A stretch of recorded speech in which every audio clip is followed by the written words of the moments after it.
बिस्मिल्लाहिर्रहमानिर्रहीम, अस्सलाम वालेकुम। मैं शाहिद सकलैन हूँ। आप मुझे मेरे यूट्यूब चैनल फेसबुक पेज पे देख रहे हैं। आज 22 फरवरी है और जुमेरात का दिन है। बात करेंगे बालाज टीपू कत्ल केस के हवाले से। कोशिश होती है कि जो नई डेवलपमेंट्स मेरे पास आती हैं पुलिस ज़राए से या सहाफ़ी दोस्त जो लाहौर में मौजूद हैं वो कुछ चीज़ें बताते हैं, तो कोशिश करता हूँ उनको चेक करके आपके साथ शेयर किया करूँ।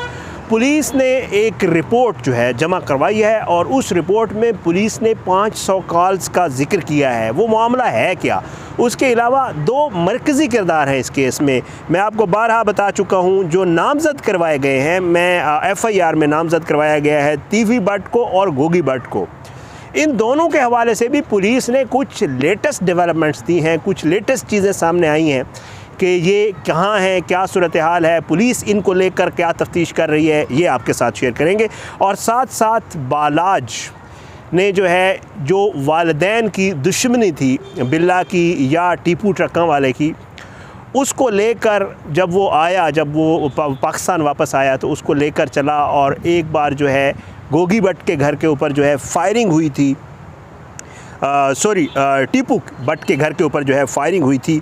वो क्या मामला था और जो दोस्त जिसके भाई की शादी में ये सारा वाक़या हुआ है और बालाज इसमें कत्ल हुआ है, ये दोस्त भी उस मामले में इन्वॉल्व था। वो क्या सिलसिला था और क्या कुछ हुआ था, आज की इस वीडियो में कोशिश करूंगा इन सारी चीज़ों के ऊपर आपको जो है अपडेट्स दूं। आपसे दरख्वास्त है कि अगर आपने मेरा YouTube चैनल सब्सक्राइब नहीं किया तो मेरे YouTube चैनल को सब्सक्राइब करें, वीडियोस को लाइक शेयर किया करें। और मेरा Facebook पेज पे भी ये वीडियोस अपलोड हो रही होती हैं, तो अगर आप Facebook यूज़ करते हैं तो आप वहाँ फॉलो भी कर सकते हैं और इन वीडियोज़ को लाइक शेयर कर सकते हैं।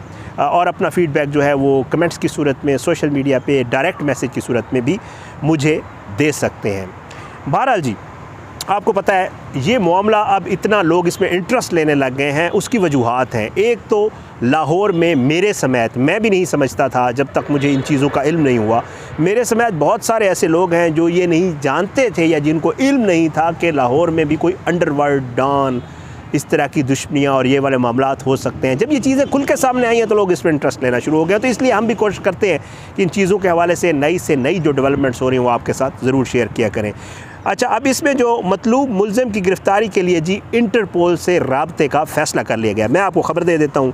ज़रा ये बता रहे हैं कि अमीर बालाज टीपू कत्ल केस में जो मतलूब मुलज़िम तीफ़ी भट्ट है उसकी गिरफ़्तारी के लिए पुलिस ने वज़ारत दाखिला से बाकायदा राब्ता कर लिया। पुलिस ज़रा ये बताते हैं, पुलिस मुबैना मुलज़िम तीफ़ी भट्ट के रेड वारंट हासिल करेगी। आपको पता है रेड वारंट हासिल होता है, फिर उसके बाद इंटरपोल से रब्ता किया जाता है।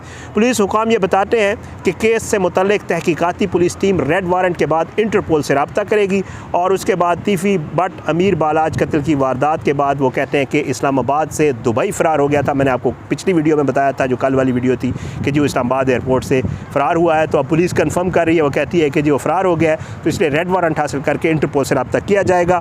और पुलिस का कहना है कि जी इसको जल्द से जल्द मंतकी अंजाम तक पहुंचाया जाएगा। अब चलता हूं आगे दूसरे मुलज़िम की तरफ। दूसरा मुलज़िम इसमें जो बाकायदा तौर पे FIR में नामज़द करवाया गया है जी, उसका नाम है गोगी भट्ट। गोगी भट्ट साहब जो हैं उनका नाम जो है अब ये बताया जाता है कि जी अमीर बालाज टीपू के कत्ल केस में मफरूर मुलज़िम जो गोगी भट्ट है उसके नाम जो है PNIL में डाल दिया गया है। FIA और पुलिस ने मुलज़िम की गिरफ़्तारी के लिए एयरपोर्ट्स पर अलर्ट भी जारी कर दिया है। अब पुलिस ये कह रही है कि वो पाकिस्तान में मौजूद है। मैंने आपको गुज़श्ता रोज़ बताया था कि कराची से फ़रार होने की खबरें थी, वो मैंने आपको बता दी, लेकिन पुलिस कह रही है नहीं, वो पाकिस्तान में मौजूद है। पुलिस ये कहती है कि जी नामज़द मुलज़िम तारीफ़ उर्फ तीफ़ी भट्ट बैरून मुल्क फ़रार हो चुका है, जबकि दूसरा नामज़द मुलज़िम अकील उर्फ गोगी ताहाल पाकिस्तान में मौजूद है, जिसकी गिरफ़्तारी के लिए टीमें छापे मार रही हैं।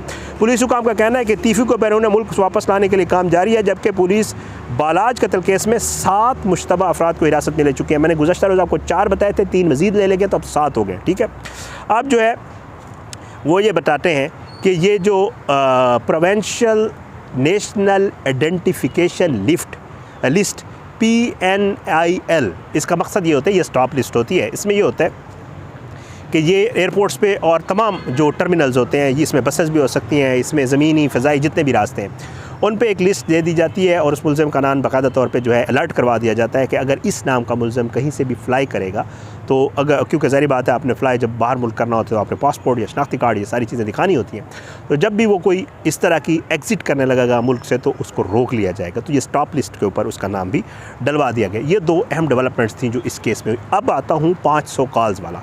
पुलिस की जो ये रिपोर्ट से पुलिस की जो रिपोर्ट है उससे ही आपको पढ़ के ये सारा बता रहा हूँ। अच्छा, पुलिस ने उस रिपोर्ट में ये भी लिखा है कि जी वक़ुआ की जो है उन्होंने जियो फेंसिंग की है। जिस दिन ये वाक़या हुआ था जियो फेंसिंग पुलिस जो है उस मकाम पे उस वक्त जितने भी नंबर्स ऑन होते हैं उनको ट्रेस करती है। अब वो पुलिस का ये कहना है कि जी उस सारे जितने वहाँ पर नंबर ऑन थे उनमें से 500 कॉल्स को शॉर्ट लिस्ट किया गया है। जिस वक्त ये वक़ुआ हुआ तो 500 कॉल्स हो रही थी, उनको शॉर्ट लिस्ट कर लिया गया है। और वो कहते हैं कि जी शॉर्ट लिस्ट कॉलों में से इनको मज़ीद शॉर्ट लिस्ट किया जाएगा और एक्चुअल कॉल्स निकाली जाएंगी कि उस वक्त जो इस वक़ुए में मुलज़िम मुलव्वस थे उनकी तरफ से कौन सी कॉल्स हो रही थी। तो ये 500 कॉल वाला डेटा भी जो है ये इन्होंने निकाला है, इस रिपोर्ट में ये भी है। और वो कहते हैं कि जी छापे भी मारे जा रहे हैं। ये तो थी जो पुलिस वाली रिपोर्ट थी जी उसके मामले को, और 500 कॉल्स डेटा वाला। अब आपको बताता हूँ कि ये जो तीफ़ी भट्ट के घर के बाहर फायरिंग की गई थी और इसके दोस्त के इन्वॉल्वमेंट वाला मामला था वो ज़रा आपको एक्सप्लेन कर देता हूँ। मामला ये है जी कि जब जो है अपना बिल्ला ट्रक्का वाला कत्ल हुआ, उसके बाद उसका बेटा टीपू आ गया। टीपू ने चार्ज संभाला और टीपू को जो है आपको मैं बता चुका हूँ कि जो दुबई से वापसी पर एयरपोर्ट पे मार दिया गया था। जब उसको मारा गया तो उसके बाद जी ये बच्चे उसके दुबई में पढ़ रहे थे और उसके बच्चों ने वापस आना था। और फिर अमीर बलाज जो सबसे बड़ा था उसने के सर पे अपने बाप की पग रखी गई। उसने जो है अपने बाप का कारोबार भी संभाला। ज़बरदस्त आदमी था, पढ़ा लिखा था, दुश्मनियाँ नहीं पालना चाहता था, लेकिन अनफॉर्चुनेटली वो इन दुश्मनियों वाले चक्कर में पड़ गया। हुआ क्या? हुआ ये कि जब ये आया था तो इसकी उम्र 16 साल थी। तो अब जो है जब ये वापस आया तो उस वक्त बताया यही जाता है, लाहौर के जो साफ़ी दोस्त हैं वो ये बताते हैं कि उस वक्त इन दोनों ग्रुपों की सुलह की बहुत ज़्यादा कोशिशें की गई थी, यानी गोगी तीफ़ी भट्ट और ये बालाज ग्रुप की इनकी सुलह की। वो बताते हैं कि बालाज की इस हद तक ये कामयाब हो गया था कि इसकी तीफ़ी भट्ट के साथ फ़ोन के ऊपर राबता भी होता था। इसकी कई बार बात हुई थी जो इसका मुखालिफ ग्रुप था तीफ़ी भट्ट उनके साथ। बहरहाल जी वो कहते हैं कि जी इनका राब्ता रहा, लेकिन अनफॉर्चुनेटली एक बार ये हुआ कि बलाज ने सन 2016 में गोगी भट्ट के घर के बाहर फायरिंग कर दी। ये एक मुकदमा हुआ था इसके ऊपर और बलाज जेल भी गया था। तो मैंने ज़रा उसकी तफसील निकाली है। मैंने आपको किसी पहली वीडियो में बताया कि एक बार ये जेल भी गया था, तो मैंने कहा ज़रा उसकी तफसील आपको बता दूँ। बहरहाल जी बलाज ने 2016 में गोगी भट्ट के घर के बाहर फायरिंग कर दी और तीफ़ी भट्ट के घर के बाहर भी इसने हवाई फायरिंग कर दी थी।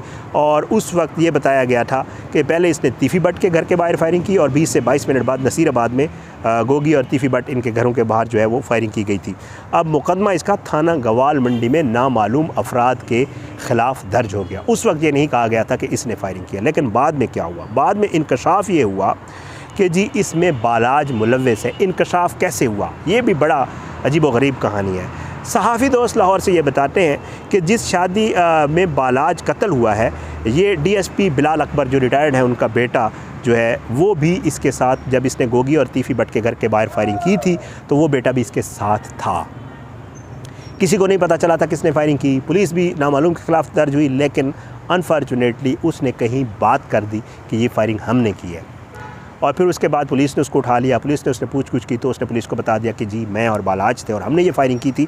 और उसके बाद पुलिस ने जो है बालाज को बाकायदा तौर पे उठाया और उसके बाद जो है हिरासत में लिया और इसी सारे मामले से इनकी सुलह की कोशिशों को नुकसान पहुंचा। फिर जो है बालाज जो है वो जेल भी गया। जेल के बाद मुलव्वस ना होना इसका साबित हुआ। फिर उसके बाद ये बाहर आ गया और फिर ये सारा मामला चलता रहा। तो बहरहाल मेन पॉइंट वही है कि इसकी जो सुलह की कोशिशें थी वो उस फायरिंग के बाद एक बार फिर जो है वो नाकाम हो गई थी। आल दो ये तीफ़ी भट्ट वगैरह के साथ फ़ोन पे राब्ते में था, बट जब ये फायरिंग हुई थी उस फायरिंग के बाद जो है ये सारी कोशिशें ख़त्म हो गई और उसके बाद दुश्मनी एक बार फिर चल पड़ी, जिसका जो है अभी जो चल रही है और फिर जिसकी जो है उसमें जो है ये फिर कत्ल भी हुआ है बालाज। बहरहाल जी बताने वाले ये बताते हैं कि पुलिस का थ्रू आउट मनफी किरदार रहा है। पुलिस जो है वो हमेशा से जो खैर पूरे पाकिस्तान में तकरीबन कहा जा सकता है अच्छे लोग तो बहुत हैं पुलिस में, लेकिन दूसरे लोग भी बहुत हैं। लाहौर के लोग दोस्त साफ़ी भी ये बताते हैं जो क्राइम की बीट को कवर करते हैं, वो ये बताते हैं कि पुलिस का ना बड़ा किरदार रहा है इन सारे मामलात में, चाहे गैंग वार जोन डान ये वो जितने भी मामलात आपको सुनने को मिलते हैं, और उसमें कोई पुलिस का किरदार पॉजिटिव नहीं रहा। और पुलिस ने कभी ये कोशिश नहीं की कि इस सारे मामले को ख़त्म किया जा सके, जिसकी वजह से हज़ारों की तादाद में सिर्फ लाहौर में लोग जो है वो इन दुश्मनियों और इन डान और इन मामलात की भेंट चढ़ चुके हैं। ये सारी सूरत हाल थी जी। टीपू ट्रक्का वाले के बेटे अमीर बालाज टीपू के कत्ल केस के डेवलपमेंट्स के हवाले से कोशिश है इंशाअल्लाह इस मामले के हवाले से जितनी भी डेवलपमेंट्स और जो चीज़ें मेरे पास आती हैं मेरी कोशिश होती है वो मैं आप तक उसी तरह पहुँचाऊँ। आप अपनी दुआओं में रखा करें हमें याद। अल्लाह पाकिस्तान का हामी नासिर हो, इसके खिलाफ साजिशें करने वालों को नस्तानाबूद करे, ज़ालिमों को इबरत का निशान बनाए, मज़लूमों को इंसाफ मिले। आप अपनी दुआओं में याद रखा करें। इस केस को रिपोर्ट करने के हवाले से कुछ दोस्त मुझे कह रहे थे कि जी मामला जो है वो संगीन है, लेकिन मैंने उन्हें यही कहा, मैंने कहा देखें जी हम रिपोर्ट करते हैं जो भी इंफॉर्मेशन हमारे पास पुलिस से और दूसरे मामलात से आती है, कोशिश होती है व्यूवर्स हमें कह रहे होते हैं कि क्या हुआ तो हम इसको रिपोर्ट करते हैं, चाहे कोई भी मामला हो, ये मामला हो कोई और भी मामला हो। बाकी अल्लाह पाक सब पे अपना सबको अपने हिफ्ज़ मान में रखे और अल्लाह सब पे करम करे। आप अपनी दुआ में याद रखें। अगली वीडियो में मुलाकात होगी। बशर्ते ज़िंदगी। पाकिस्तान ज़िंदाबाद। अल्लाह हाफ़िज़।